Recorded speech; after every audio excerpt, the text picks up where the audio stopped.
আজকে দিদির বাসায় ছিল অতিথি আপ্যায়নের বড় একটি অনুষ্ঠান। তো আমরা দু বোন মিলে সারাদিন ধরে রান্না বান্না করেছি আর অনেক ব্যস্ততার মধ্যে কাটিয়েছি সারাটা দিন। আর এই তো সব রান্না একদম শেষ, টেবিলেও সাজিয়ে দেওয়া হচ্ছে। তো মেনুতে ছিল প্রথমেই ফার্স্টে গরম গরম ভাত একদম, আর তার সাথে ছিল আচারি চিকেন। আচ্ছা, এই আচারি চিকেনটা কিন্তু দিদি রান্না করেছে, এটাও দারুণ রান্না করে।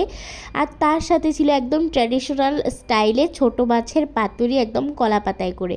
আর ছিল শুটকি মাছ, আর এটা হচ্ছে একদম ঝাল ঝাল করে রান্না করা হয়েছে। আর এখানে হচ্ছে বড় মাছ দিয়ে সর্ষে দিয়ে রান্না করা হয়েছে।